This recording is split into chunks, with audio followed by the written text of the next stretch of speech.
Hello everyone. Today our topic of discussion is macrocytic anemia. Macrocytic anemia includes two types of anemia. One is megaloblastic and another is non-megaloblastic.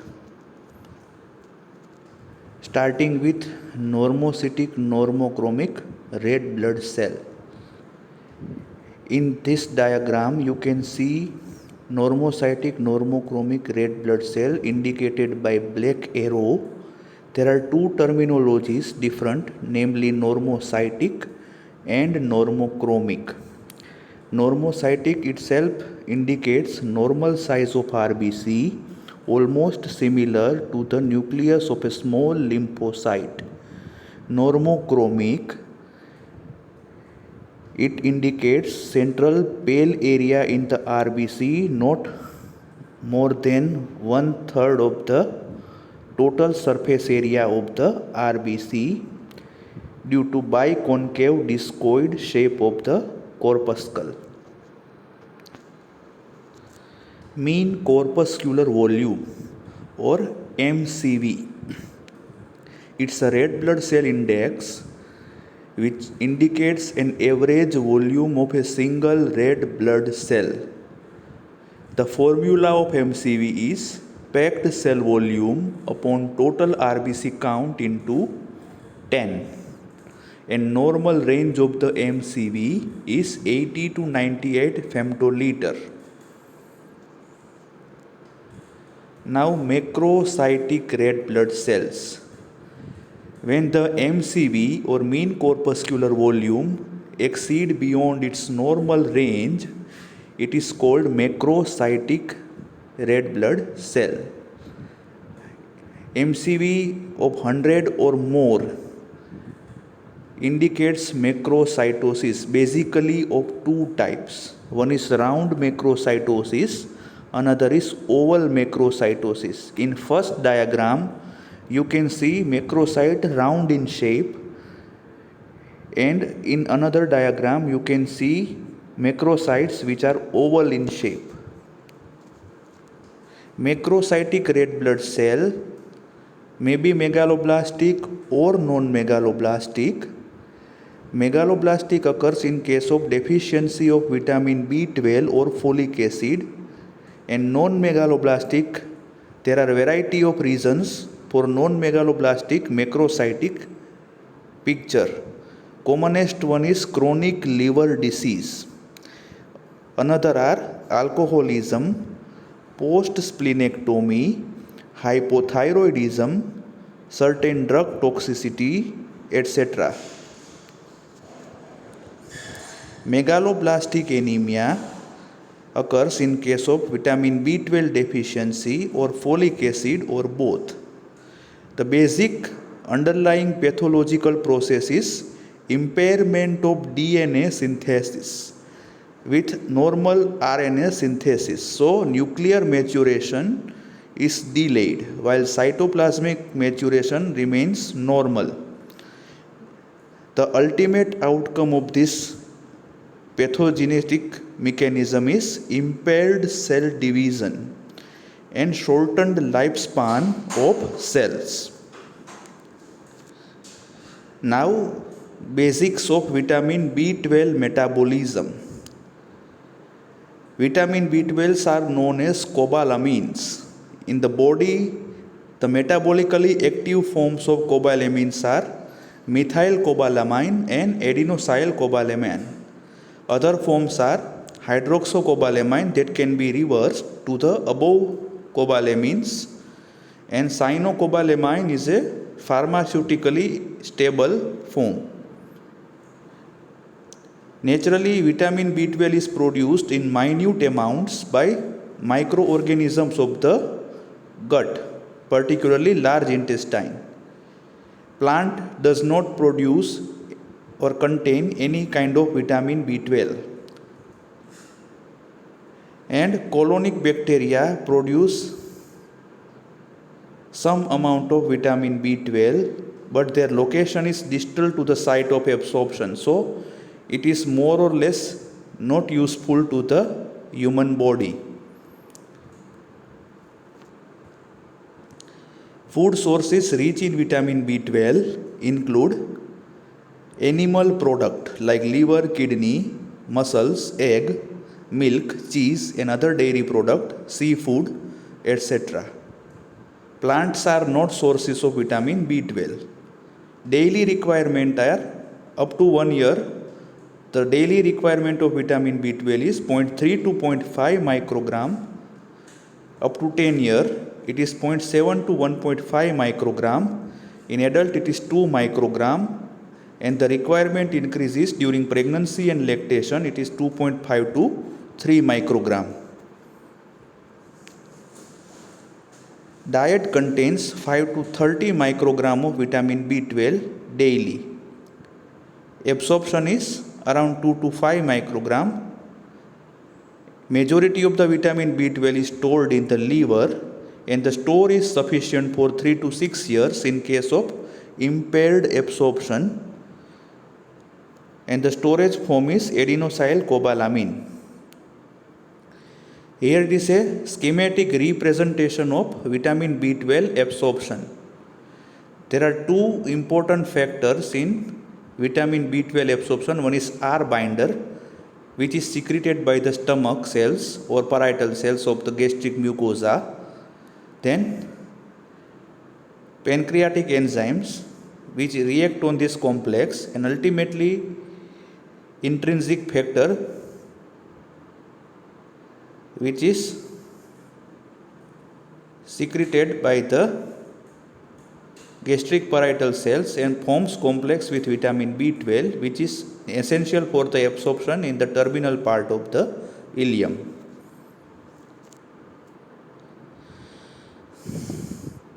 Vitamin B12 metabolism. It circulates with transcobalamine 1 and 2 in plasma, generally in the form of methylcobalamin. Transcobalamine 2 is the functional carrier which is rapidly cleared from the plasma, and its deficiency produces megaloblastic anemia. The normal plasma level of vitamin B12 is approximately 200 to 900 nanogram per liter. Metabolic function of vitamin B12. In one word we can say it is 1 carbon metabolism. Conversion of methylmalonyl coenzyme A into succinyl coenzyme A is an essential metabolic function of vitamin B12. Another metabolic function of vitamin B12 is conversion into homocysteine into methionine. Then another moiety is folic acid metabolism. Folic acid, the scientific name is pteroyl glutamic acid, and polyglutamate is the natural form of the folic acid. Dihydrofolate and tetrahydrofolate are metabolically active forms. Folic acid are produced by plants and some microorganisms. Green leafy vegetables are rich in folate. Liver and kidney and other organs are also rich in folic acid. Daily requirement is up to 3 microgram per kilogram of body weight, and this daily requirement increases during pregnancy and lactation.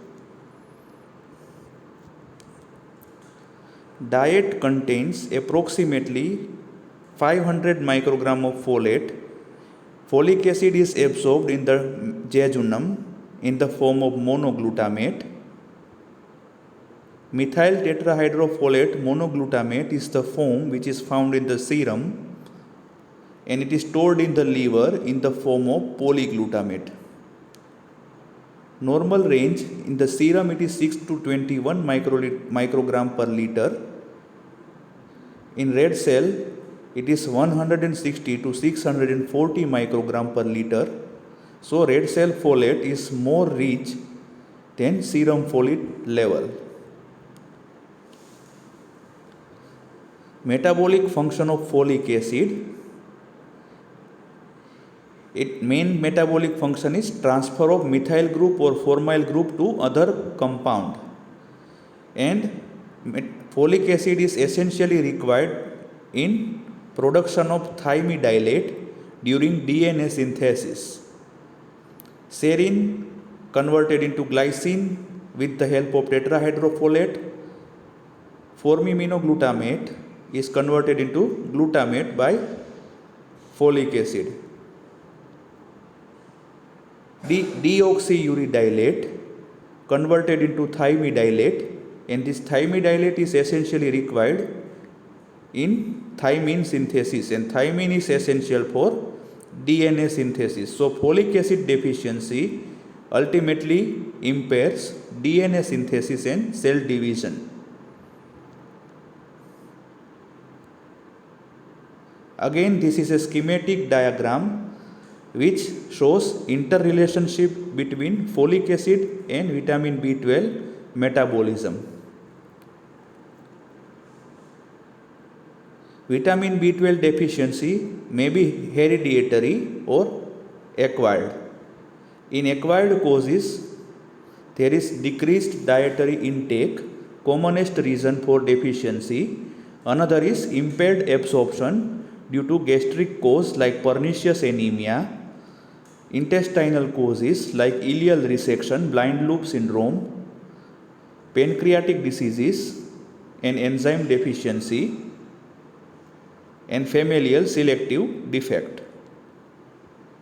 Certain drugs like para-aminosalicylic acid, colchicine, neomycin, omeprazole, etc. also causes vitamin B12 deficiency.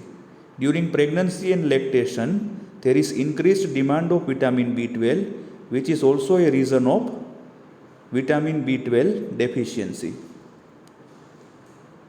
Folic acid deficiency, again dietary causes, then alcoholism, senility, hyperalimentation, hemodialysis, prematurity, synthetic diet, goat's milk feeding, malabsorption syndrome like tropical sprue, non-tropical sprue, resection of the small intestine, etc. During pregnancy, lactation, hemolytic diseases, myeloproliferative diseases, hyperthyroidism, dialysis patient, these all are having increased demand of folic acid.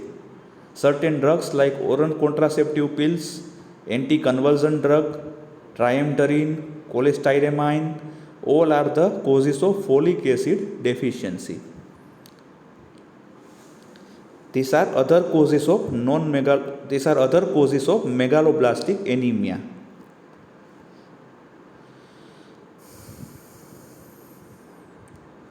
Now, these are the causes followed by pathogenesis and pathological features. The commonest picture in megaloblastic anemia is cytopenia. Cytopenia occurs because of dearrangement of the DNA synthesis, ineffective hematopoiesis, and shortened RBC survival. Apart from hematopoietic cells, other actively proliferating cells are also affected like epithelial, endothelial, and myelin sheath cells. The basic picture in megaloblastic anemia is anemia, leukopenia, and thrombocytopenia. Anemia occurs because of shortened RBC lifespan and increased RBC destruction, which results in lower HB or lower hemoglobin value. Leukopenia occurs because of ineffective leukopoiesis, and platelet count is also reduced in thrombocytopenia. So ultimate outcome is pancytopenia.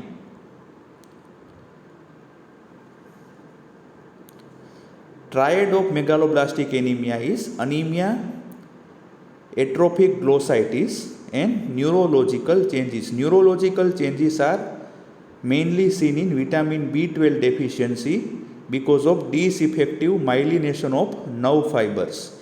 In folic acid deficiency, neurological symptoms are rare. Bone marrow is particularly involved in megaloblastic anemia. All hematopoietic cells of bone marrow are involved.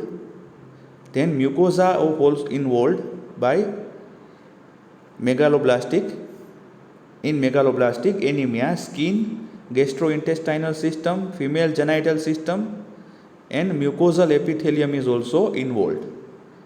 In case of vitamin B12 deficiency during pregnancy, congenital neural tube defect are common like spina bifida, etc., peripheral neuropathy, subacute combined degeneration of the spinal cord, cerebral changes are also common in vitamin B12 deficiency.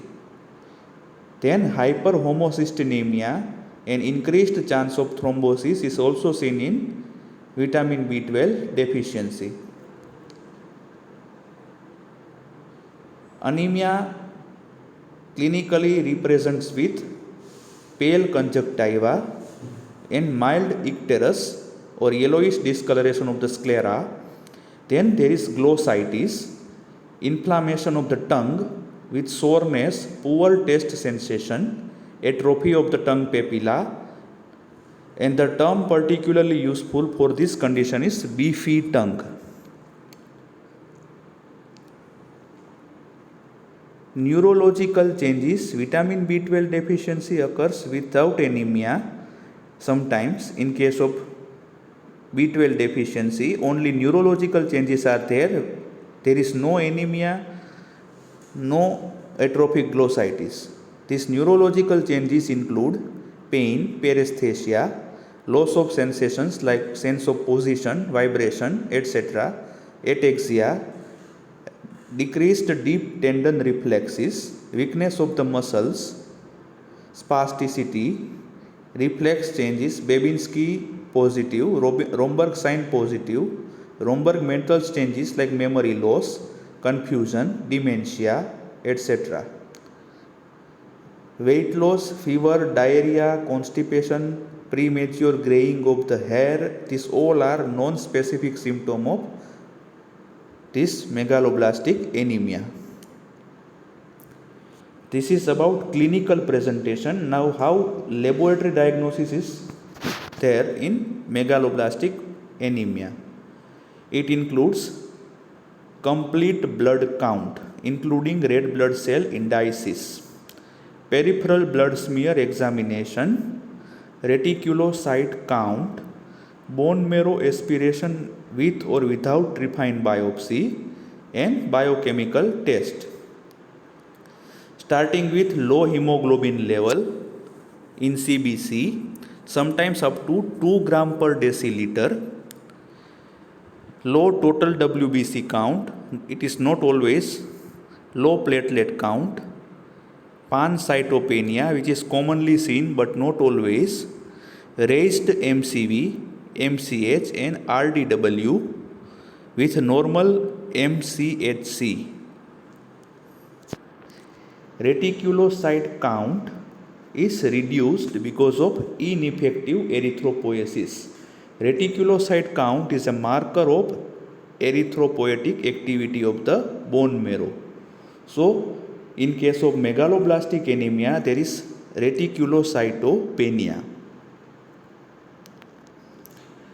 After CBC, peripheral blood smear examination is most important in megaloblastic anemia.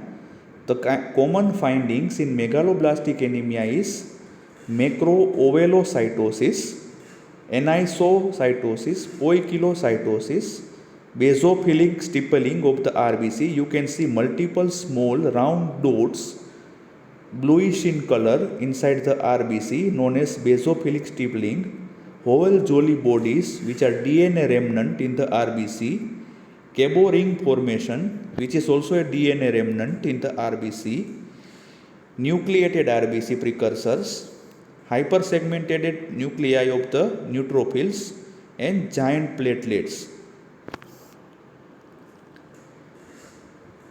This is a picture of hypersegmentation of neutrophilic nucleus. You can see multiple lobes, more than 6 in number, which is known as hypersegmentation of the nucleus of the polymorph, which is a characteristic feature of megaloblastic anemia. There are 6 or more nuclear lobes. More than 5% of such polymorphs indicate hypersegmented neutrophils. This is a first hematological marker to appear in the peripheral blood even before macrocytosis. So it is a characteristic picture of megaloblastic anemia. This picture shows Howell Jolly body, which is a small round purple colored dot like structure in the RBC, which is a DNA remnant. Then RBCs are larger in size, known as macrocytic red blood cells. Size of the RBC is more than a nucleus of small lymphocyte. There is a loss of central pallor, reduced number of the RBC, and sometimes there is ring-like structure which is known as Cabot ring is seen in the peripheral blood. After peripheral blood examination, bone marrow examination is important in megaloblastic anemia. Bone marrow examination shows hypercellularity with erythroid hyperplasia. Erythroid precursor cells are increased in number. Giant erythroblasts are there. Erythroblasts are increased in size, and the particular term useful for these cells are megaloblast. Megalo means increased in size and blast are precursor cells. There is increased number of early erythroblasts. Nuclear cytoplasmic asynchronism is there. Nucleus remains immature while cytoplasm becomes more and more mature. So there is increased number of erythroblasts, but there is delayed maturation. So there is increased number of early erythroblasts. Giant metamyelocyte band cells and giant megakaryocyte is also a characteristic feature of bone marrow examination. Bone marrow iron is increased. These are biochemical findings of megaloblastic anemia. 4 important features are there. One is cobalamin level, then folate level, methyl malonyl aciduria, which is common in B12 deficiency, while homocystinuria is common in both. Increased serum LDH, which is a characteristic feature of megaloblastic anemia.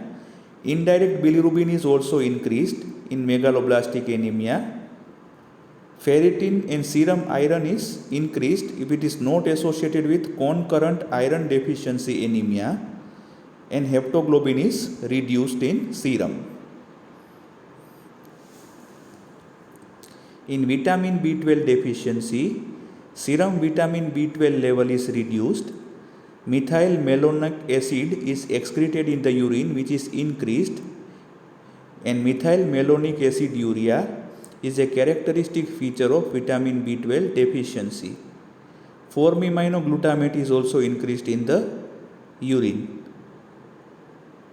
Then other radioactive B12 absorption test, deoxyuridine suppression test, these all are classical for vitamin B12 deficiency. Hyperhomocystinemia is also a feature of vitamin B12 deficiency. In folate deficiency, serum folate is reduced. Red blood cell folate is also reduced in B12 deficiency and folate deficiency. 4-aminoglutamate is increased in urine. Hyperhomocystinemia sometimes found in folate deficiency also. Now dimorphic anemia. As the name suggests, in case of megaloblastic anemia, only serum iron level and bone marrow iron stores are invariably elevated, but sometimes there is deficiency of both vitamin B12 as well as iron deficiency. So in such cases, MCV remains normal and the peripheral blood smear shows 2 types of RBC. One is microcytic RBC, another is macrocytic RBC. So here we can use the term dimorphic. There are 2 types of RBC in the peripheral blood. Then pernicious anemia. Pernicious anemia, also known as Addison-Burmer anemia, which occurs because of deficiency of intrinsic factor and impaired absorption of vitamin B12. Other causes are megaloblastic anemia, atrophic glossitis, and neurological changes. Pernicious anemia is one type of megaloblastic anemia which occurs due to intrinsic factor defect. Intrinsic factor defect may be partial or complete, which ultimately associated with impaired absorption of vitamin B12. There are two types of pernicious anemia, adult type and congenital type.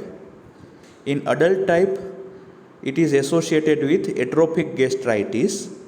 The corpus of the stomach is involved in this disease and all the gastric secretions are decreased.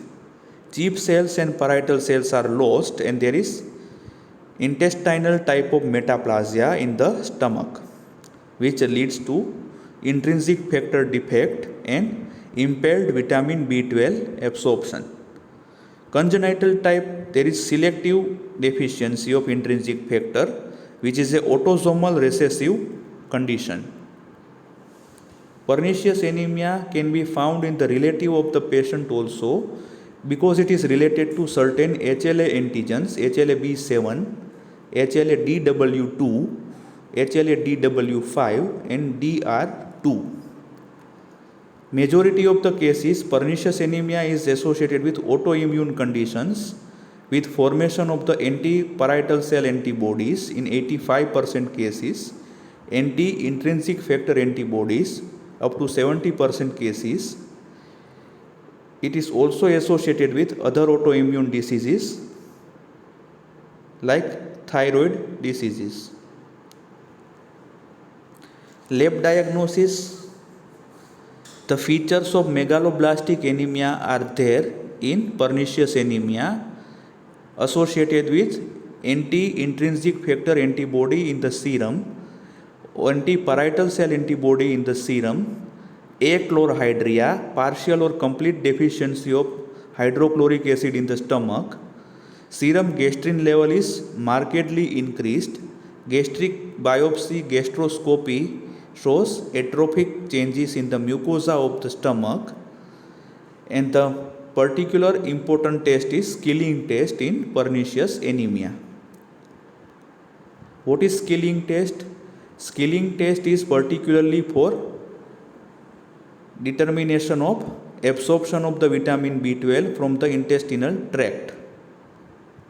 The scientist named Robert F. Skilling discovered the test, and the name of the test is given after the name of the scientist, and the name is Skilling's test. There are two-stage process in Skilling test. One is oral vitamin B12 plus intramuscular vitamin B12, then vitamin B12 plus intrinsic factor. In the first stage, patient is given radio-labeled vitamin B12 by oral route, and after 1 hour we can give intramuscular injection of unlabeled vitamin B12. We use radioactive substances like cobalt 57 and 58.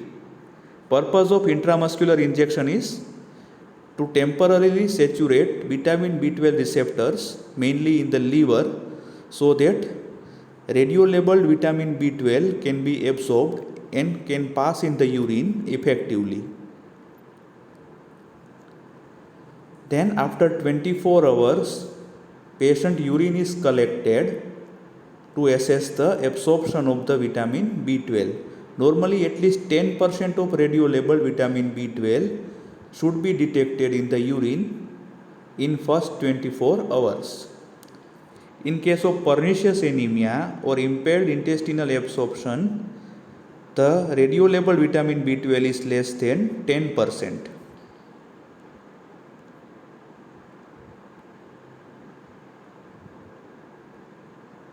In case of pernicious anemia and impaired absorption, it is less than 10%.